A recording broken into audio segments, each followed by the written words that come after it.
So this episode of Game of Thrones was entitled Oathbreaker, and it was filled with plenty of interesting talking points. Please note this video contains spoilers up until this episode and beyond, as I'm going to be making some predictions and exploring some theories. So let's jump right into some of the key points. The first being, of course, Jon's story throughout the episode. Of course, there was the big reveal last week, and this week he was really just struggling with being alive again, remembering what had happened and how he had been murdered, and he of course thinks of Ollie first, and he clearly feels the pain of his betrayal. Melisandre is fascinated to know what happened after he died. She says the Lord of Light let him come back for a reason. The reason, of course, is that now she thinks she knows for sure that Stannis was not the prince that was promised, aka Azor Ahai, and that Jon Snow must be. Melisandre's faith is clearly restored in the power of the Lord of Light, but she does seem taken aback when Jon Snow says he didn't see anything after he died. Of course, the rest of the Night's Watch are amazed to see Jon alive, and Tormund tells him that they think he's some kind of god, but of course we know he's just a man. Jon then executes all the traitors who conspired to murder him, and then seemingly leaves Edison Tollet in charge of Castle Black in the Night's Watch. Jon, of course, also leaves the Night's Watch. Now, the episode is entitled Oathbreaker, but I don't think that Jon Snow actually broke his oath to the Night's Watch, because it says I shall live and die at my post, and he did live and he did die at his post. So his oath is fulfilled in my book. We now know that Samwell Tarly is going to take Gilly to his family home, and of course he's going to continue on to the Citadel. I think it was unnecessary to see him vomit 4 times in 5 minutes, but anyway, it's going to be fascinating to see when he gets to the Citadel, as the Citadel is of course where all the maesters are trained on all scientific, medical and historical matters. The Citadel is administered by the Conclave. Now the Conclave is essentially a council of the so-called Archmaesters. And now on to the biggest talking point of the episode, and that is of course the part 1 of the Tower of Joy reveal in Dawn. So Bran sees this epic sword fight between Ned Stark, Howland Reed, who is of course Jojen and Mira's father, and others fight against Sir Arthur Dayne and the Lord Commander Gerald Hightower. Sir Arthur Dayne is known to be the greatest swordsman in Westeros, so it's significant that Rhaegar would have ordered him to guard Lyanna. Remember, the current story that was being told by Robert Baratheon is that Rhaegar kidnapped and raped Lyanna. However, we see that he left his best men to defend her. So this doesn't really reconcile with Robert's version of events. After the battle, we can also hear a woman screaming in the tower, and this is no doubt Lyanna Stark, who is probably giving birth to, of course, Jon Snow. So the sword fight was pretty awesomely choreographed, and eventually it comes down to just Sir Arthur Dayne and Ned Stark. Now Sir Arthur is about to kill Ned when Howland Reed stabs Sir Arthur in the back, and this is of course very different to how Ned has told the story to Bran and others in the past, and it's understandable why, as stabbing someone in the back is hardly an honourable way to be victorious in battle. But I thought the most interesting thing about this flashback is that when Bran called to his father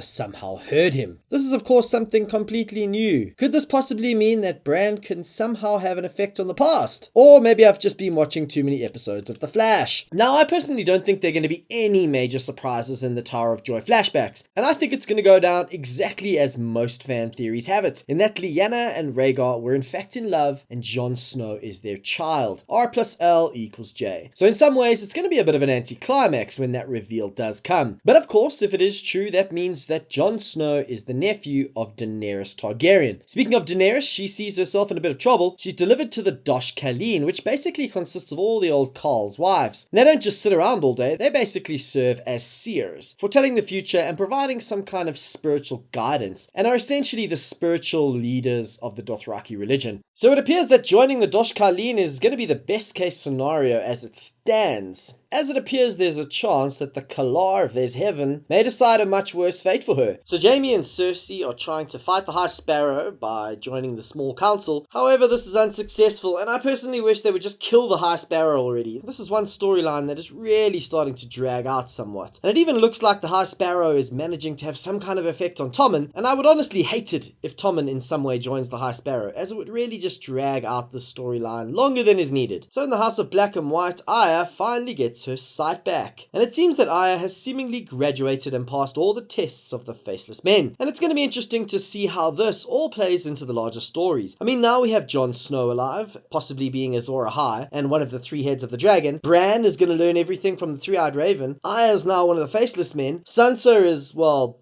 Sansa, and Rickon Stark has been reintroduced to the show, no doubt to be used as some kind of a pawn for for the insane Ramsey Bolton. Now overall, I found this episode to be pretty uneventful, especially after some of the awesome reveals in the last couple episodes. However, it was very interesting and it set a lot of things up nicely. But it looks like the season's gonna hot up quite a bit. Let's look at the promo trailer now. We can see that Sansa, Brienne and Podrick are continuing their trek to Castle Black, and it seems like they're gonna get some help from Littlefinger. It's the first we see of Littlefinger in the season, and he's seemingly gonna also give Sansa and her company some help as he realizes that Ramsey Bolton is breathing down her neck. Theon seemingly arrives back at the Iron Islands, where of course Balon Greyjoy has just been murdered, and we are of course gearing up for a king's moot. It seems like Marjorie may be cracking and ready to confess, which of course would expose her brother, and it looks like we're finally gonna get a Lannister-Tyrell team-up that we've all been waiting for, and maybe, just maybe, the High Sparrow is finally going down. So Jorah and Daario are seemingly gonna try and engineer a prison break for their love Daenerys. So there you have it. Hope you enjoyed this video. If you did, please like and then share it. I post lots of videos every week on comic book, movies, TV, including Star Wars, Game of Thrones, and other blockbusters, so why not subscribe? Thanks again. Cheers for now.